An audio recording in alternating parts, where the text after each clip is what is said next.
Namaste, annyeonghaseyo. So, hello friend, namaste video. So yes, hello friend, namaste, sasrakal, annyeonghaseyo. Welcome back to my channel. So as you already saw the title of the video, so I will not waste your time and let's just get into it. So yes, first of all, like I had the application from 2022, so I will show you from that. So let's just move on. As you guys know that what is GKS is, as you are already applying for this, so you must be know that this is a fully funded scholarship. And let's just talk about it guidelines. So for the guidelines, first of all, let's just talk about what what is the eligibility criteria for this scholarship. So first of all, I will just talk about the one of the main thing, which are grades. So you need 80% to apply for this scholarship. But wait, you don't need to worry about, like, if you don't have 80%, you don't need to worry about, you still can apply for this scholarship. Don't give up, because when I applied, I also didn't have the 80% to be honest, and still I got selected. But you have to impress them with your application, with your PS. This is I will talk about later. So yes, for the eligibility criteria, you have to have 80%, and either if you don't have 80%, then you must be on the top 20 in your class, top 20% in your class, and one of the grades they have provided in the application. So as you can see that they have provided grading scale, which is like 5.0, 4.5, 4.3 and 4.0.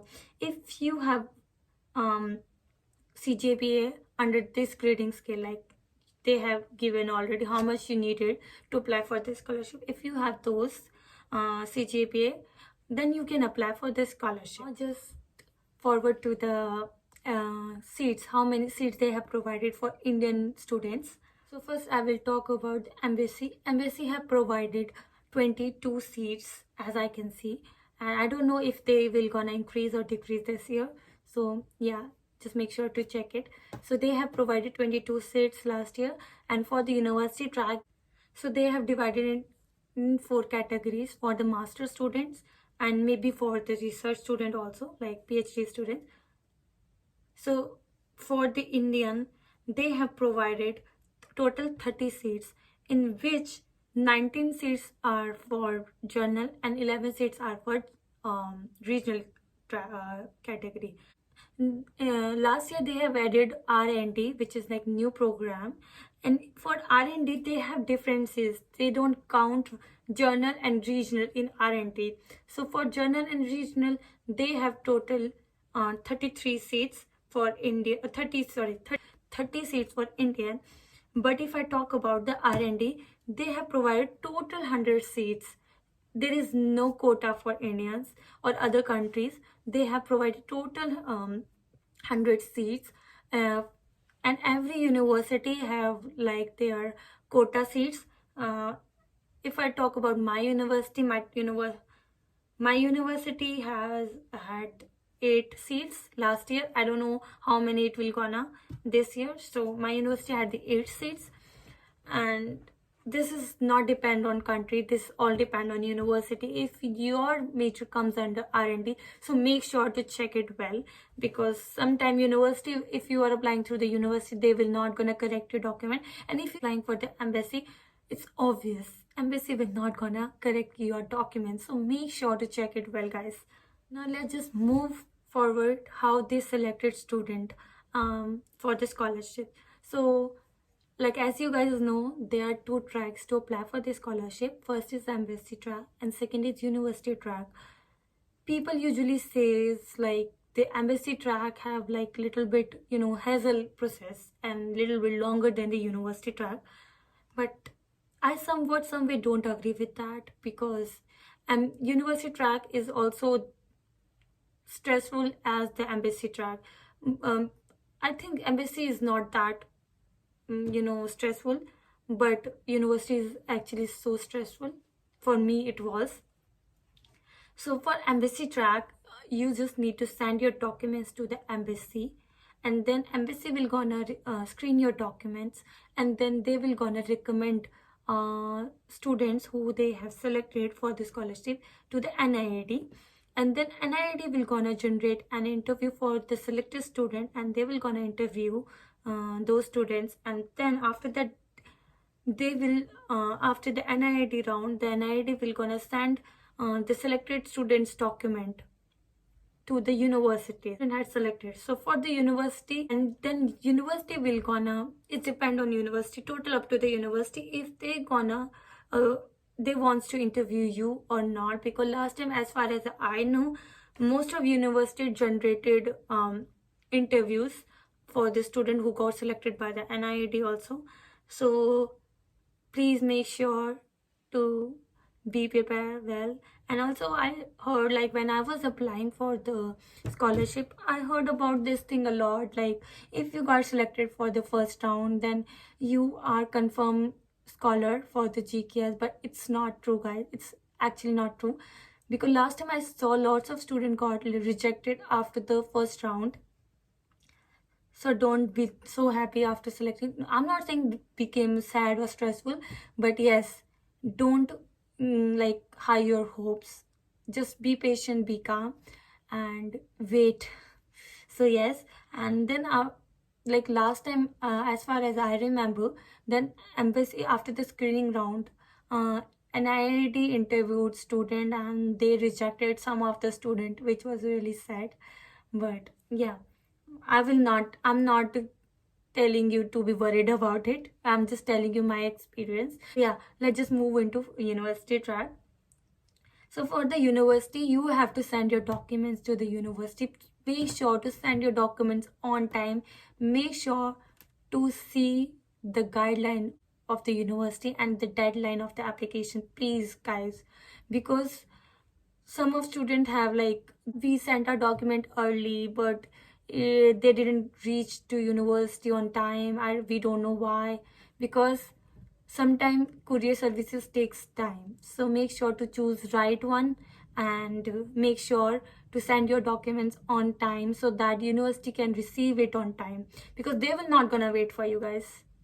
So after sending your document to the university, university will gonna screen your document, and after the screening process, they will gonna send mail to the student they have selected after screening round.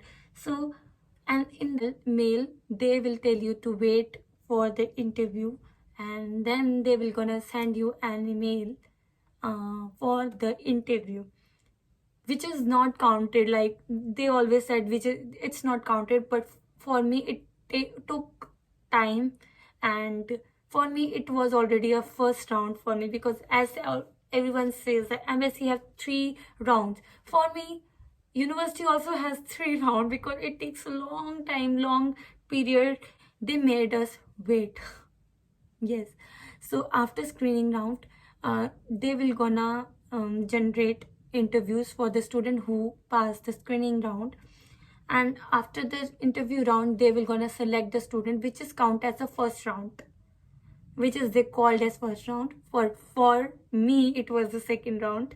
So yeah, and after the interview, they will gonna send you mail that you have cleared your first round, and they recommend your application to the NIAT. Now NIAT will gonna mail you. इधर university का काम खत्म हो जाता है.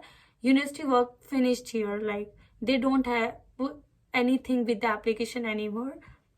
Now it passed to the NIAT, and now NIAT will gonna screen your document again. And sometimes it happens like they generate interview. I heard some of student, they said like they got mail from NIAT that they want to interview them. So yes, this is also case, but I just know 1 or 2 people, to be honest, and I never heard them again. So after the NIAT screening round, after NIAT application selection, then they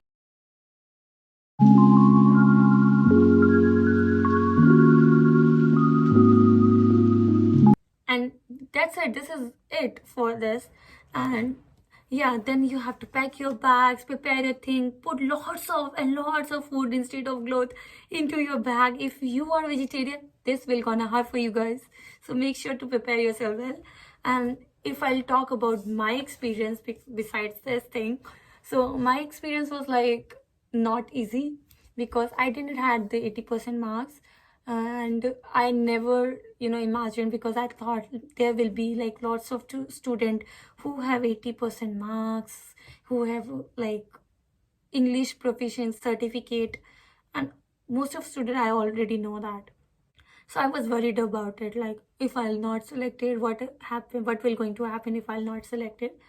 But maybe they like my PS, because your PS is the key of your success.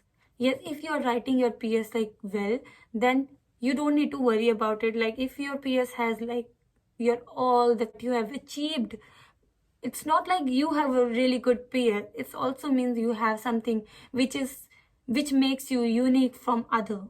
So if you're writing your PS in a good way, like very symmetrical way, what to write first, what to write second, because last time they only provided 2 pages for the PS, but last time they said like you can write your PS in 3 pages, but I think you don't need to write in 3 pages. To be honest, this is my, here we called, like Korean called it service.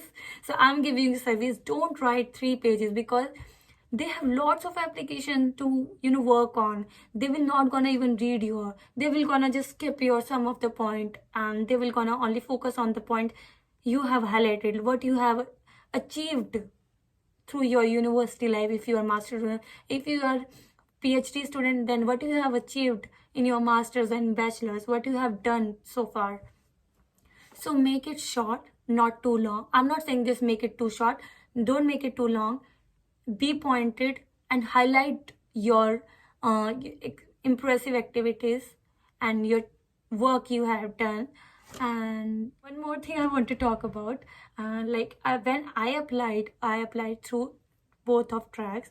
First I applied for the embassy track, but I didn't get selected. I got rejected in first round, but I was well prepared. I knew that I want to apply for both tracks, so I prepared my document before, in prior. So yeah, and now you are thinking this is so difficult to prepare the documents, like you have to make 4 sets, and this is so hassle work. So guys, agar kuch chahiye, you have to work hard, right? So yeah. Or if you do, like if you're thinking that a postal costs a lot, you can go and watch my postal video that uh, I have already told, like how you can spend less money and postal your document. It takes little time, I know, but still, if you have a good SDM officer, then it will take no time. To be honest, it will maybe take 1.5 week, or maybe 1 week more, less to less. Yeah.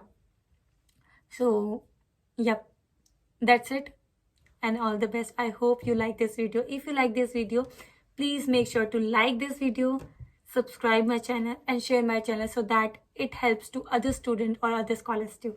Tab tak ke liye, bye. I will come in next video.